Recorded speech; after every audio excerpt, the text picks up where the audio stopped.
Right, that's great. I think we've got the numbers up. So good morning all. My name's Colette Wright and I'll be your host this morning for our webinar, The World Beyond Market-Wide Half-Hourly Settlement. So we've got a lot to get through in the next hour or so. So let's make a start.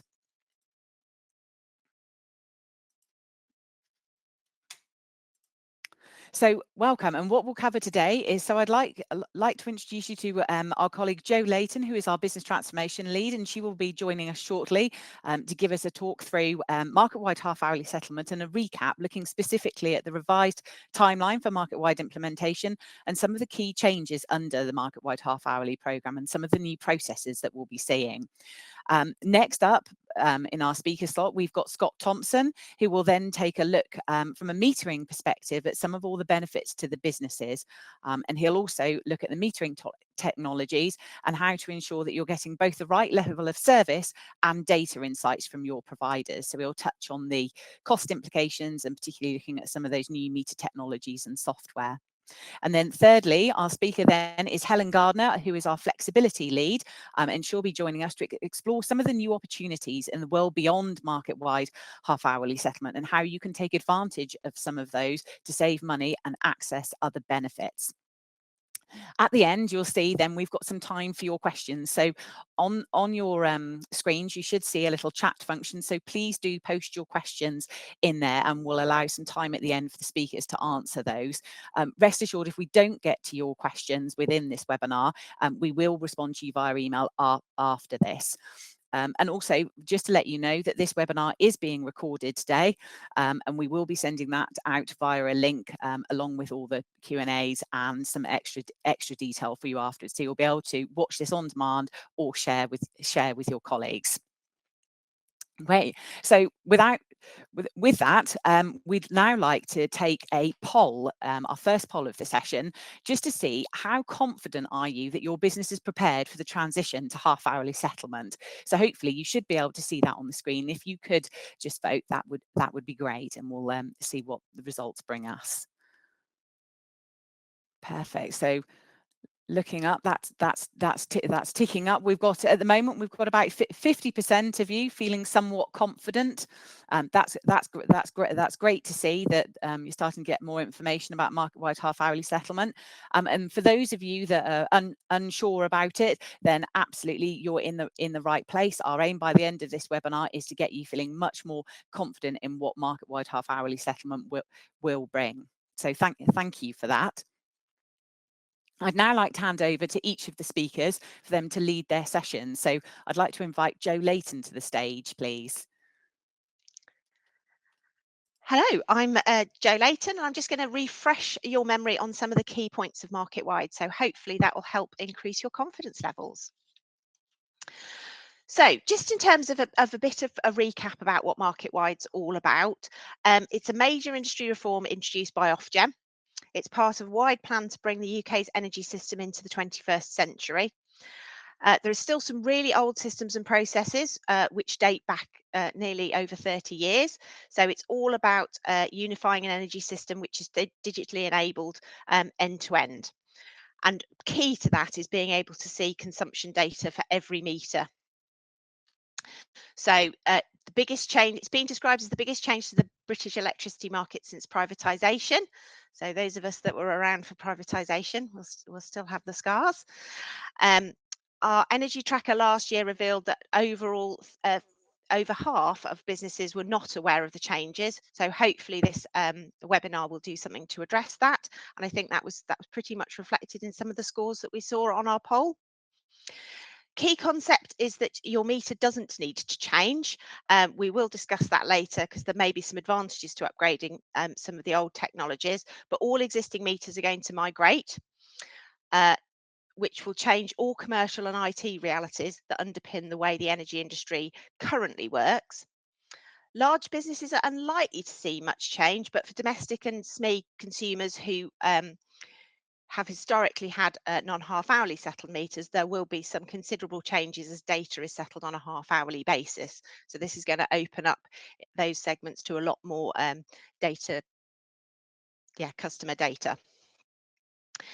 The industry migration started in 2025, but when your meter will migrate will depend purely on your energy supplier. So everybody will be impacted, and then the later changes to under market wide will also impact the settlement window. So that's also going to see the settlement window reduced from currently 14 months to just 4 months. So some key changes under market wide. Currently, the industry uses a lot of language around whether meters are half hourly or non-half hourly settled. Also using language around measurement classes and profile classes, etc. Under market wide, it will be a market segment driven. So this gives you a little bit of an overview, as you can see, which sort of meter types are going to fall into which segments. So you've got your half hourly and automated meter reading that falls into the advanced segment. You've got your smart meters and traditional meters that will go into the smart segment, and then all unmetered meters will go into the unmetered segment. So I know we've already had a question in the chat about what will happen to unmetered supplies, because they went through a migration already to half hourly, but those unmetered supplies will also be impacted by market wide because they will move into our new UMS segment. Bit more detail in that. So this gives you a little bit of an overview for each of those segments, who the current agent types are and how those will be reflected in the new agent roles under market wide. So continuing on the theme of unmetered supplies, you'll still see an UMSO role, but you will also see an unmetered supplies data service. In the smart segment, you'll see metering services smart and a smart data service. And in the advanced segment, you're going to see meter service advanced and advanced data service. So this will be some of the new types of terminology that you'll see on invoices and the new agents that will be working with your meters. In terms of new processes, there are a couple to kind of particularly call out. So a key one of those is, because we do get a common question, is what happens if you want to change supplier before market wide's completed? And in answer to that, there is a reverse migration process which enables you to, if your current supplier has migrated you to market wide and the supplier that you want to move to isn't market wide enabled, there is a reverse migration process that would mean that you can continue to switch to whichever supplier you'd prefer to work with.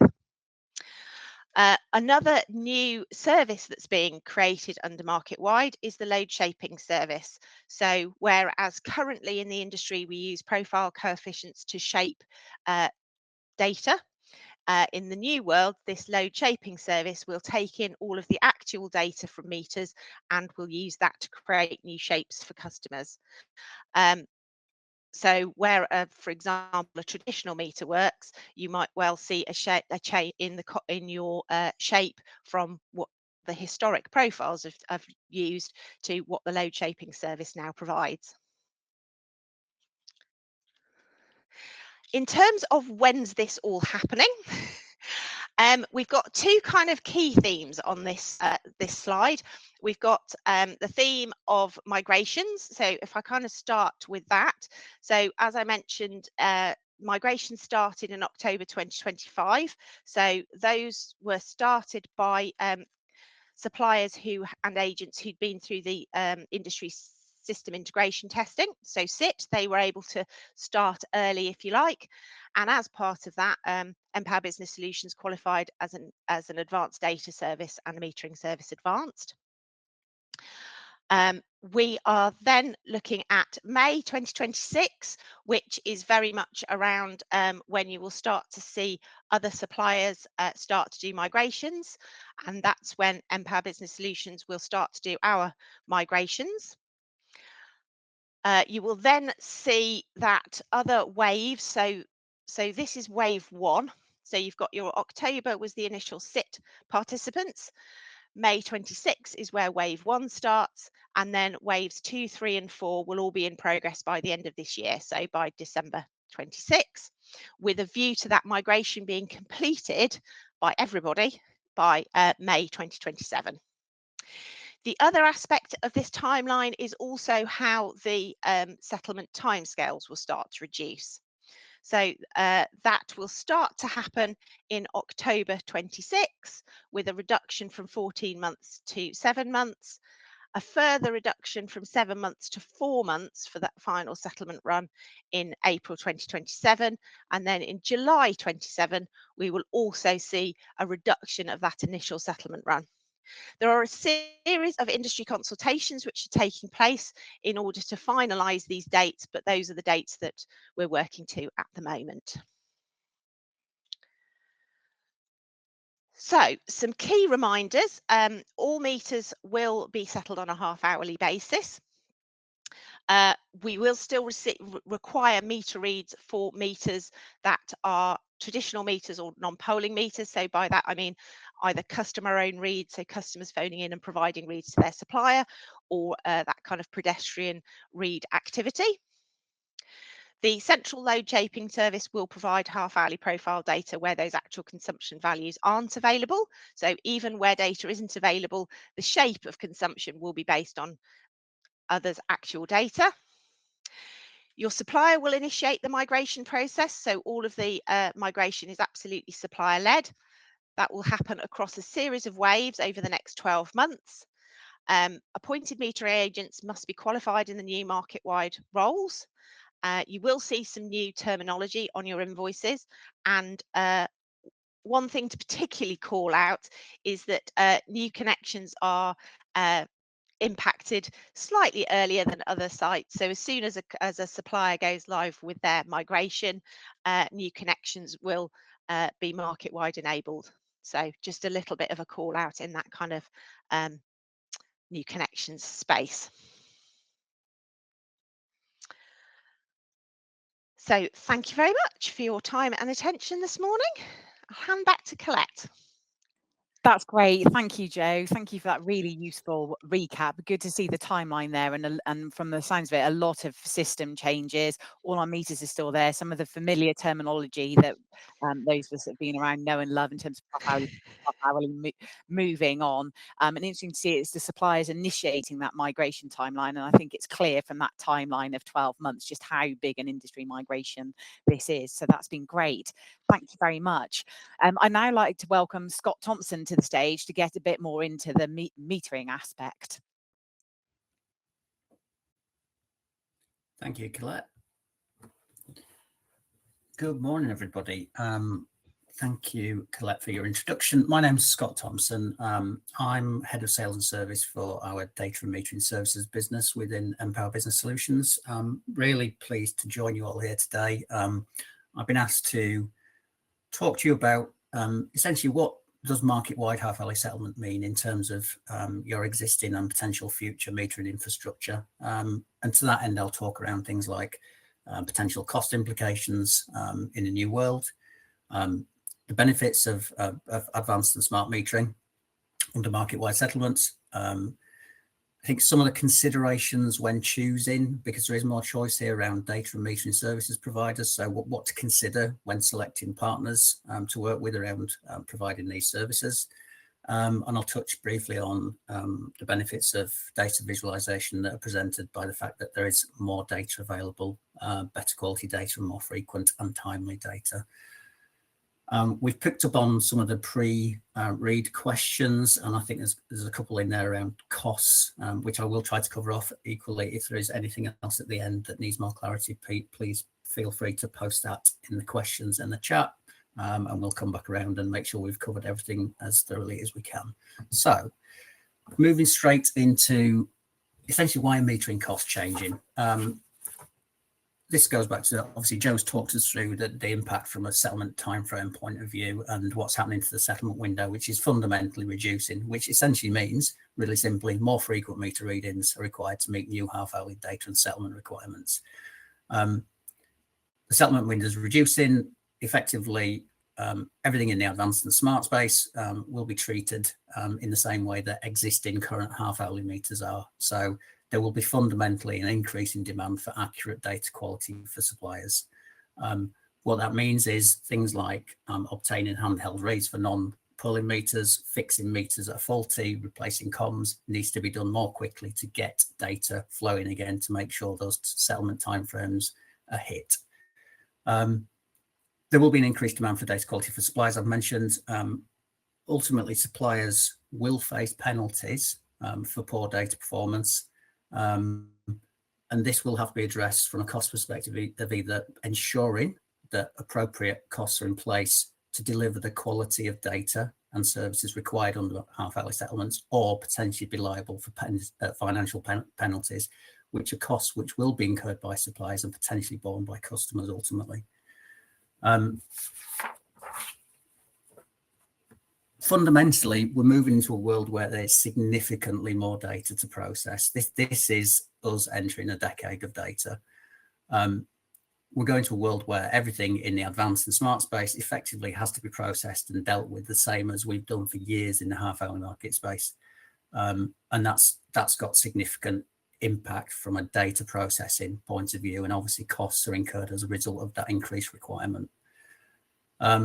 What we're starting to see and are already seeing is customers who are already in the half-hourly settled space because they've got existing half-hourly meters will start to see costs for their advanced and smart metering portfolio start to align with expectations around what we've seen previously in the half-hourly settled world. So we will see cost increases across the piece from a metering perspective, because we're effectively operating in a world which aligns to what we've done in half-hourly for some time now. A fairly broad statement, but I guess in principle, existing half-hourly settled businesses are unlikely to see a significant change in cost. There isn't one size fits all though, right? So that will be entirely dependent on the agreements that customers already have in place. But on a like-for-like basis, we don't expect to see any significant cost change to those half-hourly meters already settled. But we do expect to see this in the smart and advanced space moving forward as part of that contracting process. It's also worth noting there are a significant number of non-half-hourly traditional meters still in sites, in businesses, in customer properties that are effectively dealt with on a traditional, effectively pedestrian read basis. The cost for trad meters will inevitably continue to increase. There is obviously a push to try and remove as many traditional meters as we can and deploy advanced and smart for the obvious benefits. Traditional meters will become more costly and potentially less attractive to suppliers because of the increased risk around settlement performance and the increased cost to service these meters. So if you move a little away from cost and start thinking about the actual benefits of advanced metering, again, it's relatively simple. Advanced and smart metering provide more accurate data. We move to a world where everything is collected at half-hourly granularity and collected remotely at D+1, effectively reducing the number of estimates that are flowing around the system and hopefully improving billing and settlements as a result. What that also means is we can provide a much clearer view of energy uses. So moving from a world where we take a pedestrian read, we then take another pedestrian read, and it's the consumption between those 2 points, you will have absolute visibility of that half-hourly granularity of data, which then leads into potentially better insight. So it's about taking that data, understanding what that means in terms of the way it's been consumed across customer sites, understanding the usage patterns, which then potentially enables interventions into anomalies in consumption, areas where consumption shouldn't be happening, areas where consumption is happening out of hours, and potentially presents significant opportunities for relatively straightforward, simple cost and energy reduction measures. On a wider scale, fundamentally, the metering and data infrastructure underpins our movement towards a more energy efficient energy system. So market-wide is very much about enabling the balancing of supply and demand across the energy network as we move from what is effectively a very predictable, centralized energy generation model to something that is significantly less predictable, more volatile and decentralized. And ultimately, having gone through all of that, and I'm not going to steal Helen's thunder here, but Helen will talk to you about what that potentially means in terms of opportunities that creates, in terms of the understanding of your consumption and the ability to flex your consumption in a market-wide world and take opportunity of benefits of driving value and reducing costs through flexibility, but Helen will pick up on that shortly. The next piece I want to talk to you about was very much around how to ensure you're selecting the right partners from a data and metering services perspective. So we're moving into a world where a lot of customers who've had AMR meters and smart meters deployed, very much supplier-led, will have all of those potential sites as part of a choice of metering data services provider. So the ability to go out and contract for all of those advanced metering services, half hourly and what we used to class as non-half hourly AMR. And a key driver here is looking for cost certainty and transparency. And by that, I mean, although the services in terms of installing, providing, maintaining a meter, collecting data and presenting data are pretty broadly the same across all providers because it's a mandated requirement, the way you contract for that and potentially how they charge for that can be fundamentally different. And like I said before, there is no one size fits all. So to give you an example, there are opportunities to contract on what I'd class as a fully inclusive basis, which is essentially a single price for the contract period, which effectively is the price you pay for delivery of all those services and anything we need to do to continue to provide those services to the levels required, right through to the opposite end of the spectrum, which is a fully transactional approach, which is essentially paying for the basic services around having a meter, working with the data flows in the background, and collecting the data for supplier purposes. But anything else that needs to be done to ensure continuity of service is a transactional charge. And by that, I mean, as an example, if a meter fails to poll and an agent needs to go out and get a handheld read, that's a chargeable part of the service.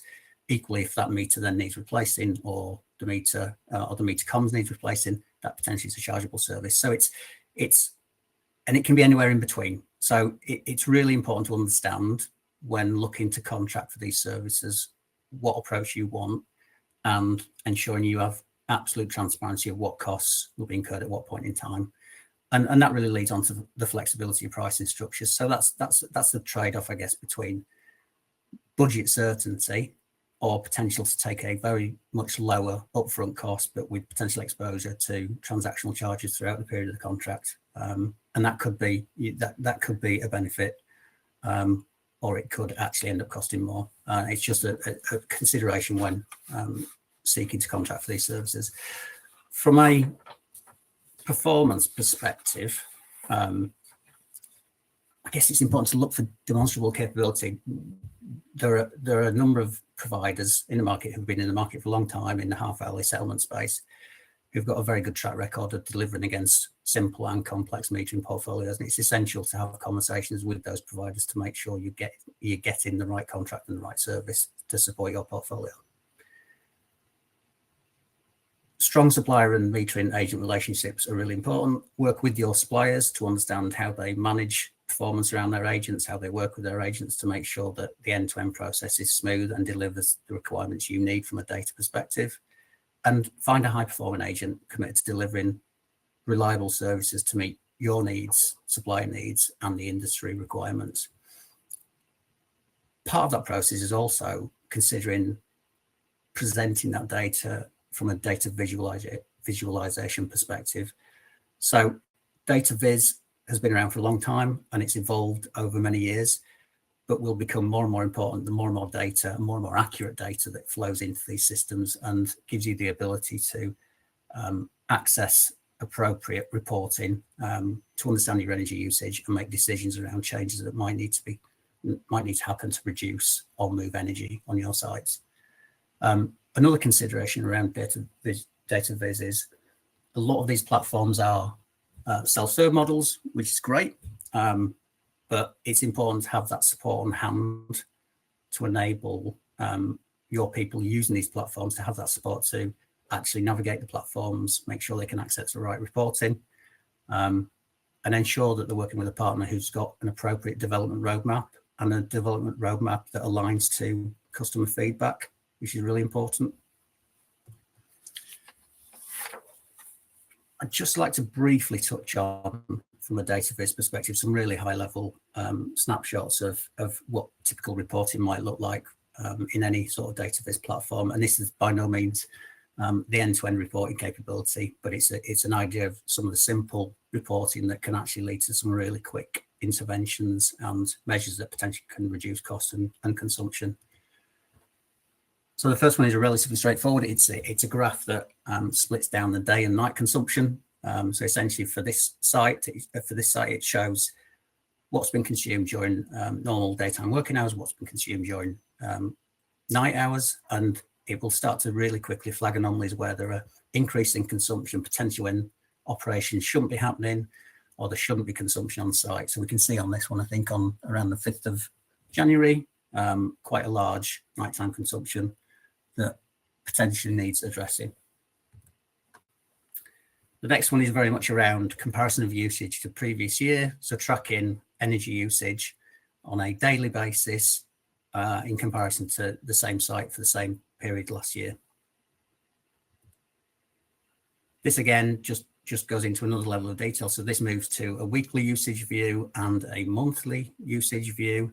Weekly and monthly probably better for spotting trends, daily better for spotting in-day issues.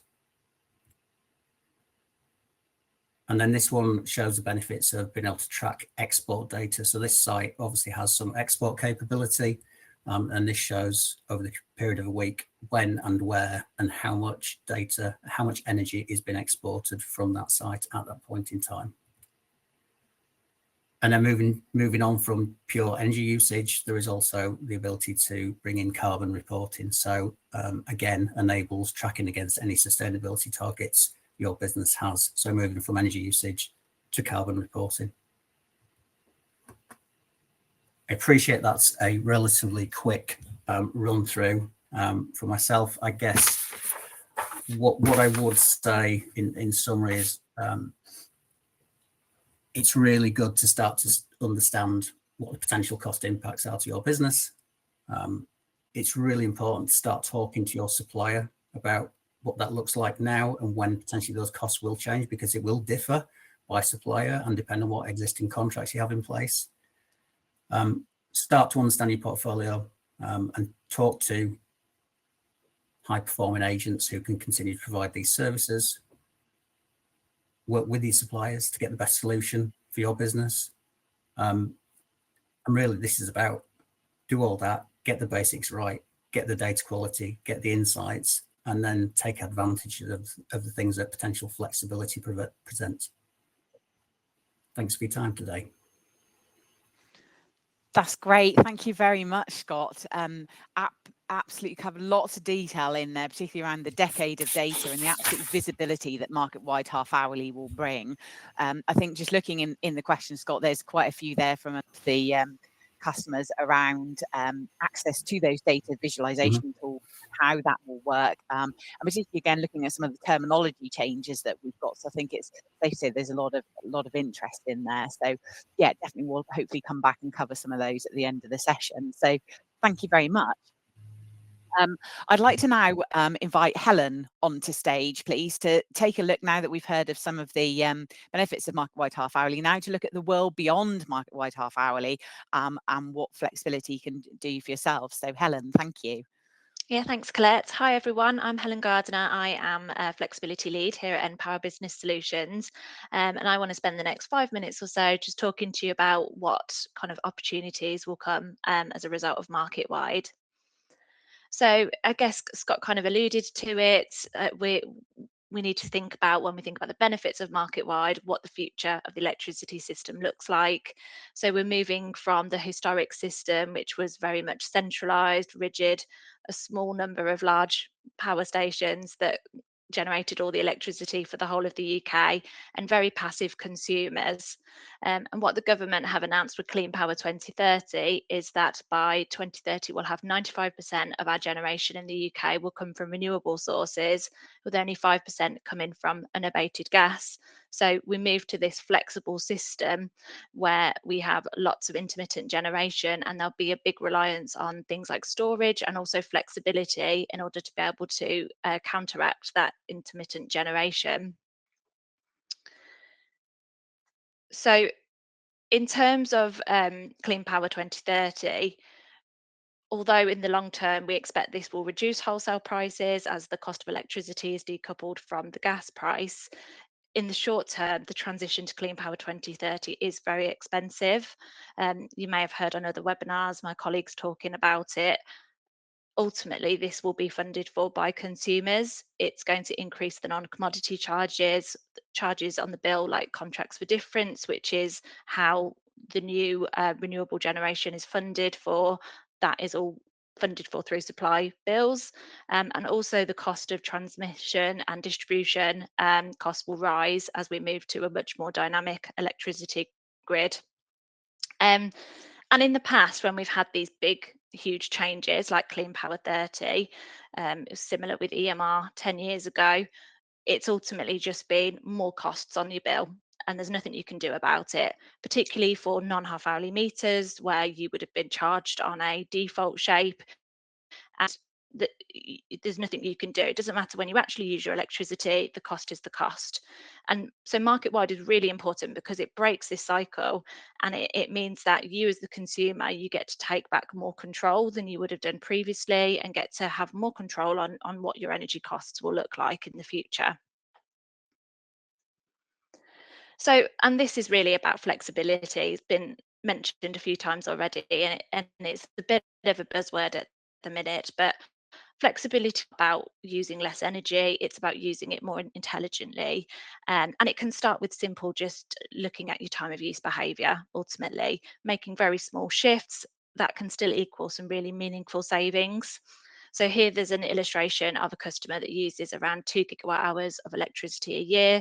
You can see that with just small reductions, and it's not about saying you're going to consume at nights because not all businesses run at night, but even if you just move things out of that peak 4 to 7 period into the daytime, that can still have like low thousands of pounds impact a year on your energy costs.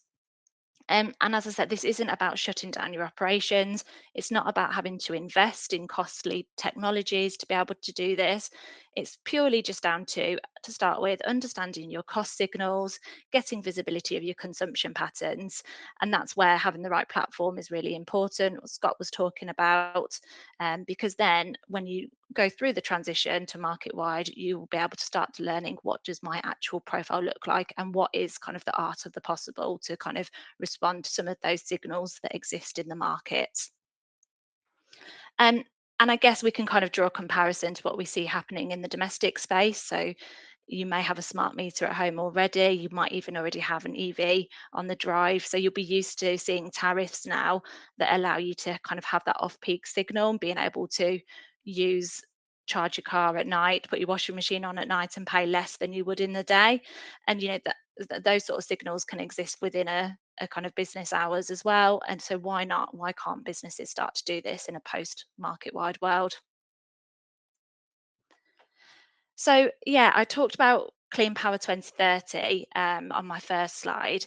I guess what I didn't mention is that baked into that government commitment is the need to have 10 to 12 gigawatt hours of consumer-led flexibility by 2030 for the government to meet their targets. And so when I talk about consumer-led flexibility, that could be domestic, it could be transport flexibility, but it's also I&C flexibility. Um, and so every time there's perhaps a delay in the government's ability to bring on new wind farms, new solar, this just puts on more emphasis on the need for the government to have flexibility. So it's moving away from just being the biggest industrial customers in the UK having some contracts with National Grid, which it was maybe 10 years ago, to actually it's something that everybody can participate in. And there's some really positive signals coming out in the market. So we talk about getting flex ready, and this is really like starting with that time of use product, starting to experiment, see what small changes can do. It could be adjusting your temperatures in your HVAC in your office and starting to see what kind of an impact that has. You might look at some of that non-commodity cost avoidance, being able to avoid some costs that are weighted more towards the winter peak period. If you can make some changes away from that, it can have a significant impact on your bill, especially as these costs are set to increase every year. And then once you get comfortable with that, and maybe you've got a bit more of an understanding about what you can do, you might look to start seeing if you could sell some of your flexibility in the wholesale market, for example. You might want to participate in the capacity market, which essentially gives you an availability payment, and you only get called upon if there's a time of real system stress. Um, and then perhaps if those schemes work for you, you might look to see if you could participate in some of the more involved schemes that NESO run, and also distribution networks as distribution system operators. They also have a number of schemes that help them to manage their network. And all of these different schemes add revenue, and lots of them are often incremental, so you can stack them on top of each other within reason, and ultimately just keep increasing your revenue for the same megawatts. And then I've put future schemes in here. So I mentioned the need to get this 10 to 12 gigawatts of flexibility over the next 4 years. It's likely that there will be new incentives, new schemes in order to help the grid and also earn revenue from that. And so if you're already flex ready over the next couple of years, you'll be in a much better position to be able to really capitalize on what those future schemes look like. And if the worst happens and we don't get the uptake in flexibility that we need, there is a chance that the government might look at other measures, like more of a stick method to a carrot method, and there might be more mandatory schemes that we have to do to be able to make sure that we can balance that grid in real time. And also, there are other benefits to flexibility. So it's much wider than just you can earn a little bit of money. You're also improving your energy resilience on site, you're helping the grid, and you're also reducing carbon. So it really does help all round in that respect. So yeah, that's it from me. I guess if I'm going to leave you with anything, it's kind of like flex is all about it. It's not about forcing change. It's not about making people do things or limiting your core business. That's the priority. It's about rewarding helpful behaviour and giving you much more choice. And we've got a flexibility guide that's going to come out through our LinkedIn page, I think later today, with some myth busting in there. And it's just worth starting to think about. That's Thank great. you. Thank you very much, Helen. A really useful summary there for some of the opportunities in a world beyond market wide. So really interesting to hear about the shift to clean power 2030, and as you say, some really big targets about consumer-led flexibility, and the fact that actually what we're doing now is opening it up to everyone in the marketplace, as you say, not just some of those larger end customers. So it really is making it much more sort of inclusive. So absolutely, if anyone's got any questions, please do reach out to us on the questions poll, and yeah, please reach out afterwards. So thank you very much, Helen. So those are all of our speakers for today. What we'd like to do now is go to our second poll of the day before we go for our questions and answer session. So our second poll is, how do you feel that market-wide half-hourly settlement will benefit businesses? And so we'll just take a moment or so for people to answer the poll, please. That's great. Some really interesting responses coming through. So sort of looking at all of them, roughly 58% of you are sort of all of the above. And then there's another large chunk for 32% of us looking for greater data insight. So yeah, some really interesting views there today. And absolutely, as we've said, then please do approach our presenters afterwards for any more detail on that. So thank you for completing that poll for us. So what I'd like to do now is just do a quick summary. So we've heard from our three speakers today who have given us a really broad range of what market-wide half-hourly is, moving through to looking at some of the benefits and some of the metering cost implications, and then finally into that world beyond market-wide half-hourly. So we just wanted to take a moment or two just to look at sort of why you should engage with the programme and what potential next steps you could look at. So I think essentially, as we've said today, market-wide is happening. We're in May now. We're in 2026, as you could see from Joe's timeline. Then, especially for Empower Business Solution customers, later this month we will be starting our migration, and I think you could see by the end of 2026, then the rest of the waves for the industry will have started, with the industry's timeline for completion of May 2027. So we really do have a big year up and coming. So it is happening now. If you still have a traditional non-half hourly meter in your portfolio, absolutely, as I think our speakers have alluded to today, those will go through into the new market-wide world, and they've touched on some of the implications to those. So absolutely, now is a good time to reach out to your supplier and to your agents to have a look at upgrading those meters to enable you to take some of the benefits of that data visibility, and then particularly, as Scott was alluding to, around some of those data visualization tools where you can take that data visibility and then make some actions off the back of it. I think, as Scott touched on, then choose your metering partner wisely. So again, as we've touched on, absolutely, we have historic roles of meter operators and data collectors. There are new agent roles, and people have to qualify in those roles. There are then slightly different things that those metering partners need to do. So absolutely do engage with your agents on that. And as Scott said, please do reach out for any more information on that section. Again, data visibility is absolutely key for effective energy management, and as Scott said, they've got their the data visualization and tools and things which can help you make those decisions. And then that alluded nicely into what Helen brought us through, which is in terms of flexibility and what that data visualization can help you do. The transition to clean power 2030 is adding huge cost to energy invoices. So I think, as Helen said, there are some big targets there for consumer-led flexibility. So absolutely, market-wide half hourly is paving that way to give you that opportunity to have a look at those flexibility options, and that can increase your energy resilience in those areas.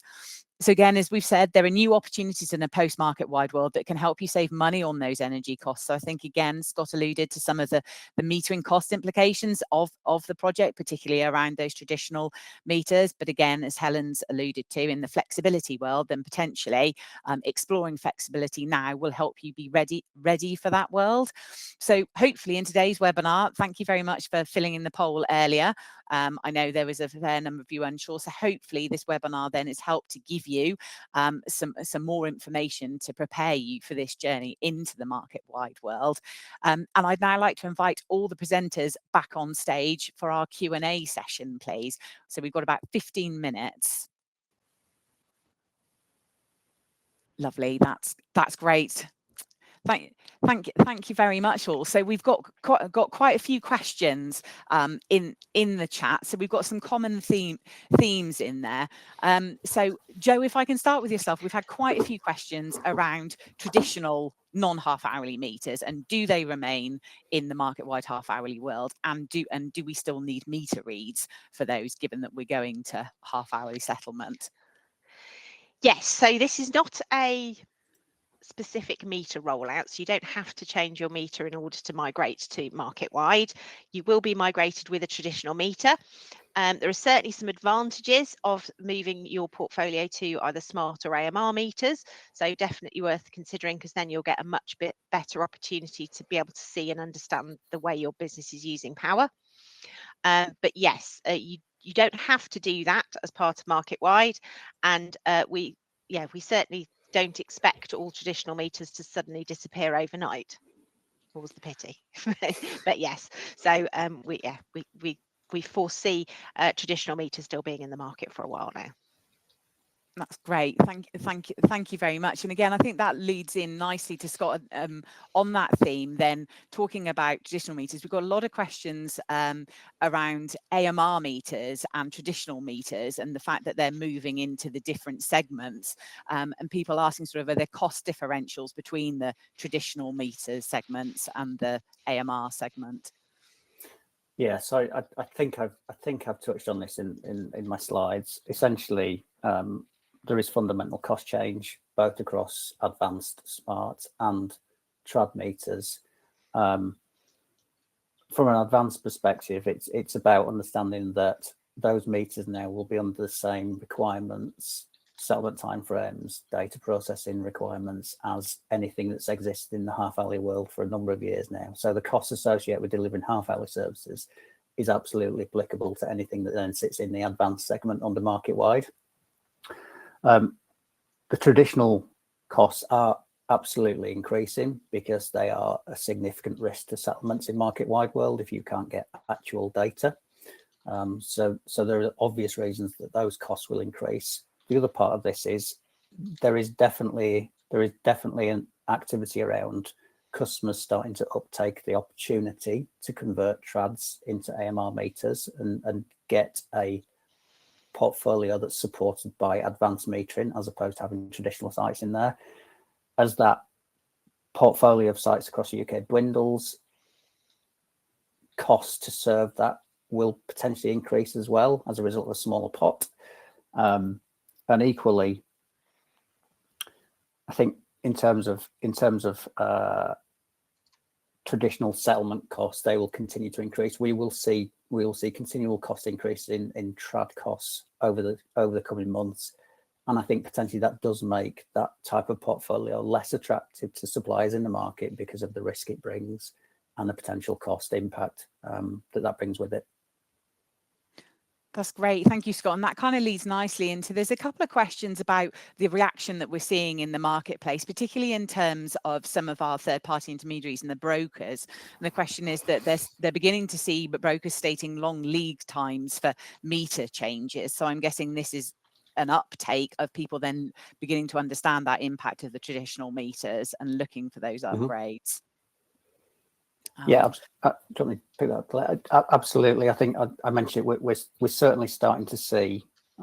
Look, we've been managing deployment programs around AMR metering for a number of years now, and continue to do so. There is definitely more appetite from customers wanting to convert trad meters to AMR meters because of the implications of market wide. And I think this goes back to when you are looking to work with a metering provider, talk to those metering providers that have got experience of managing large-scale deployment to complex portfolios, and make sure they've got the capability and capacity to support you in terms of that rollout of AMR. That's great, thank you. Helen, if I can come to yourself then, particularly in response to your last piece around flexibility services, we've got quite a few questions about what do customers actually need in order to do that flexibility? Do they need specialist technology or on-site generation in order to participate in those services?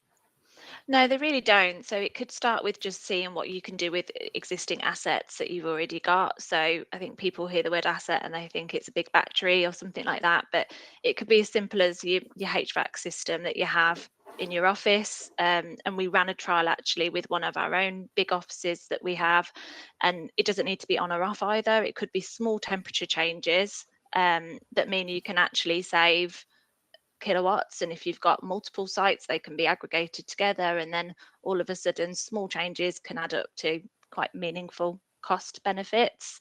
It could also just be slight changes to when you come into the office in the winter, for example, to avoid that kind of 4 to 7 peak period. So it really does just start by just monitoring, knowing what you already consume and when you consume it, and then seeing what kind of small tweaks, behavioural changes you can make, and then potentially you might look to invest in low carbon technology that has an inherent flexibility capability, but that's definitely not the first step. Okay, that's great. Thank you, Helen. And then a few more questions just on that bit is around the tariffs and sort of, so looking at, do they need specialist technology? And then another common theme is about what tariffs should they be on in order to take advantage of some of those flexibility tariffs? Is it best for them to be on a day and night tariff? Yeah, so I guess that's a slight difference between the domestic market and the B2B, in that we offer, for example, like a 3-rate tariff where we specifically pull out the 4 to 7 p.m. period, because for most of the businesses we supply, it's not an option to just shift it all to the middle of the night because there's nobody there. That's not when they need to use their electricity. So I expect the market will have lots of different options. There's potential for you to work with your energy supplier on what would be the kind of the optimum time of use tariff for you as well. So you could, a 3-rate just gives you the signal to say I'll be better off using it before 4 than I will be after 4. that could be the starting point. We also have rates that kind of pull out the seasonal aspect of the pricing as well. You might want to have a winter 3 rate versus a summer 3 rate. It can be as little as 2 rates to whatever works best for your business. Okay, great. Thank you. And then, Scott, if I can come back to yourself, we're just seeing quite a few bits. I think there's a lot of terminology change in the new market world. So meter operator and data collector has been a term which we've heard for eons. So there's quite a few customers asking then, do those services go? What replaces them? I think we've got those new agent roles in the segments. If you could just touch on that a little bit, that would be great. Yeah. So completely understand that. I've been working with these terms for 30 years, so it's difficult to use terms, but essentially the previous roles from a half-hourly perspective of meter operator and data collector are replaced by MSA and ADS, so metering services, advanced data services.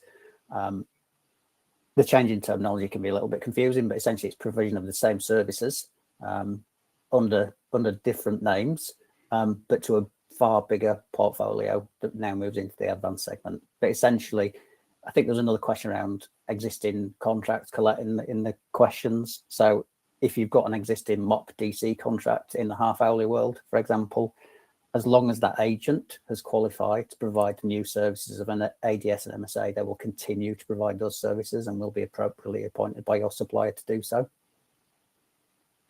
That's great, thank you. And yeah, that does touch on another couple of the themes around that. Is what do people do if they haven't heard from their current meter provider? I think Joe touched on the fact that it's the supplier that initiates the migration, but actually those agents have to be qualified in those roles in order for them to be appointed. So I think it's fair to say, please correct me if I'm wrong, presenters, but if anyone's got any questions over metering agents, then please do reach out to them, or do reach out to us if they need any support in understanding where they are on that journey. Yes, definitely. Great. So Helen, if I can come back to yourself, just having another look, another common theme in here is that we've got bits around load shifting. So what are some examples of easy load shifting actions that some of the office-based businesses could do? Yeah, so I mentioned about the change in temperatures. You could do that just to reduce the consumption that you're having at those peak times. It might be that if you had a heat pump, for example, you might heat it up when the prices are low, and then it can slowly dispel the heat over the period of the day, so that you're actually using the energy intensive parts at the cheapest time. It might be that your business is looking to have EVs for their employees, and therefore you'd potentially want to work out when is the best time to charge those EVs. You could incentivize your staff potentially to charge during the day, not during the peak periods. And that is also, again, an example of a flexible asset that you can manage. That's great. Thank you, Helen. And Joe, if I can come back to you just around the timeline slide again. There's quite a few questions about what the npower specific timeline is, and also what the wider industry timeline is. Yes, definitely. So my slide included a view of kind of when we're going live, which is in May, but also from a broader industry perspective, it included the fact that other suppliers will be going live right the way through this year, with a view to everybody having finished migration in May next year. So that's the kind of drop dead date. That's great, thank you. And just on that, a couple of people are asking about how do they know when their sites will migrate to market-wide half-hourly? Who's leading that initiation of it? So there will be supplier-led migrations. So if you want to know when your sites are migrating, that's a conversation to have with your supplier. If you've got, as Colette and Scott mentioned earlier, if you've got third-party agent contracts, then that's also a good conversation to have with them as well, because you need to arrange that between your supplier and your agents. That's great. Thank you very much. Just having a look. I think we've got time for a couple more questions. So again, we've got a lot coming back sort of to those traditional meters, and I think we've clearly demonstrated where they're moving to in the new market segment. But again, lots of questions around what happens if a meter is non-polling. What's the frequency of meter reads still required? So if we could touch on that, please, that would be great. Okay, I'll take that question. So with regards to frequency of meter reading, one of the changes from a settlements perspective is that the performance standards for getting meter reads are increasing. So for those of you that are familiar with the existing 97% standard for getting non-half-hour meter reads by that RF final settlement date, that will be the reduction of settlement timescales. We'll see that RF date reduced to 4 months. So there is definitely going to be a need to gain meter reads more frequently. As to whether that will be done via pedestrian reads or contacting customers and asking them to provide reads will be down to the supplier. Okay. And there was another part to that question, wasn't there, Colette, that I've missed? No, I think you've covered it all. So Scott, if we can just take a final question for yourself, it's around the data visualization tool. So should an advanced meter service provider also provide a data insight tool for customers, and particularly people looking about whether the AMR meter data can be visualized alongside half-hourly data? Yeah, so I think I touched on this. Data visualization has been a common element of metering and data services contracts for some time now. So I would expect a data visualization platform to be something that can be accessed and serviced and supported through your metering and data services contract. Like I said, those have evolved over a number of years and have become far more capable in terms of reporting. What's been fundamentally lacking is the actual data going into those platforms. So this enables significantly more data from advanced meters to go into the DV platform. They will look exactly the same as anybody using a DV tool now for half-hourly data visualization pre-market wide. So once that's migrated and that data is available as part of that metering services contract, absolutely all of that data will be seen side by side with the existing half-hourly sites. That's great. Thank you very much, Scott. We're just having a look at the time. Actually, sadly, our time is up. So I can see we've still got a load more questions in the chat that we haven't got to, but please rest assured, myself and the team will get those responded to very shortly via email. So thank you all for attending our webinar today. Really hope you found that useful. And just a big thank you to our speakers as well for joining us. What will happen after this is, as we've said, we will endeavour to answer all of your outstanding questions via email, and we'll shortly be sending you a link to the recording in case you'd like to watch any sections again or share with colleagues, and that will also come with the extra detail as the presenters have said. So thank you once again, and goodbye.